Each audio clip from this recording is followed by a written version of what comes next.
Hi friends, welcome to our channel.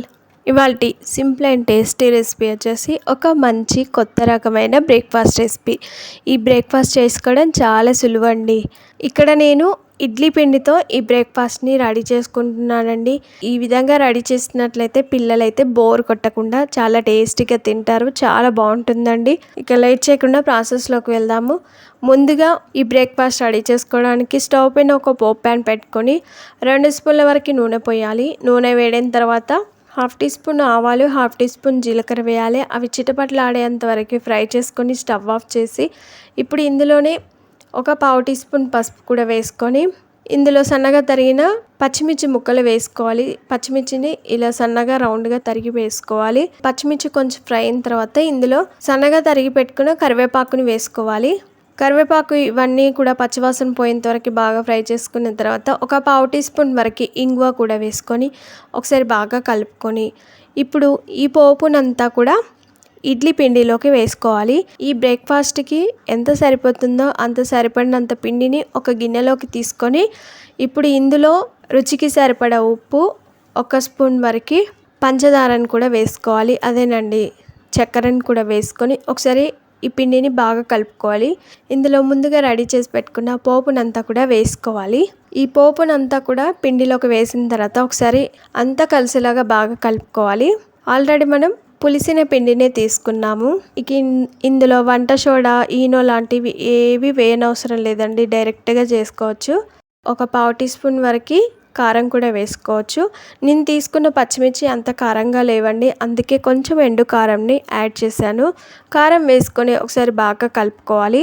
ఇప్పుడు stove పైన ఇలాంటి ఒక పోప్ ప్యాన్ పెట్టుకోవాలి.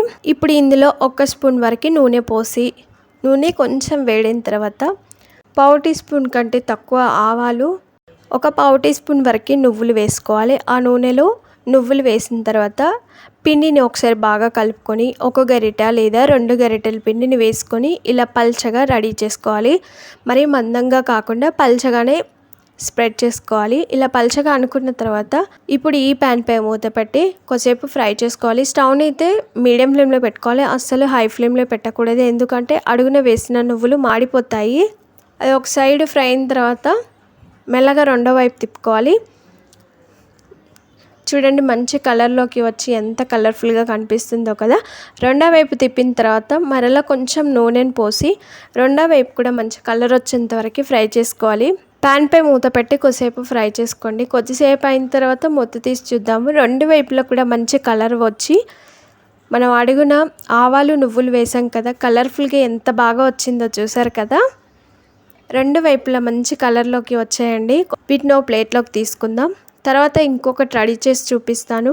ఫస్ట్ స్టవ్ పైన ప్యాన్ పెట్టుకొని అందులో 1 స్పూన్ వరకు నూనె పోయాలి. నూనె వేడిన తర్వాత 1/2 టీ స్పూన్ కంటే తక్కువ ఆవాలు, 1/2 టీ స్పూన్ వరకు నువ్వులు వేసి అవి చిటపటలాడేటప్పుడు ఒకసారి పిండిని బాగా కలుపుకొని 1 గరిటె పిండిని ప్యాన్లో వేసిన తర్వాత పల్చగా స్ప్రెడ్ చేసుకొని ప్యాన్ పై మూత పెట్టి కొద్దిసేపు ఉడికించుకోవాలి.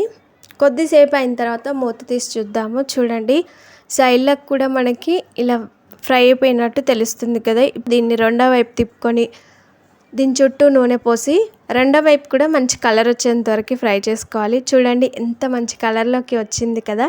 చూస్తేనే నోరూరుతుంది కదా ఫ్రెండ్స్, తింటుంటే అంతకంటే రుచిగా ఉంటుంది. రెండు వైపులా కూడా మంచి కలర్లోకి వచ్చాక దీన్ని ఒక ప్లేట్లోకి తీసుకుందాం. చూసారు కదా ఎంత మంచి కలర్లోకి వచ్చిందో. రెగ్యులర్గా ఇడ్లీ పిండితో ఇడ్లీలు కాకుండా ఇలా కొత్తగా ఇలా ట్రై చేసినట్లయితే ఎంజాయ్ చేస్తూ ఎమ్మీగా తినేస్తారండి. చాలా అంటే చాలా కమ్మగా ఉంటాయి. మరి ఈ వీడియో మీకు నచ్చిందా? ఆలస్యం చేయకుండా లైక్ చేయండి. ఫ్రెండ్స్కి కానీ రిలేటివ్స్ కానీ షేర్ చేయండి. మీరు ఈ రెసిపీని తప్పక ట్రై చేయండి. మీకు ఎలా వచ్చింది, టేస్ట్ ఎలా ఉందనేది కామెంట్ చేయండి. Thanks for watching. Bye bye.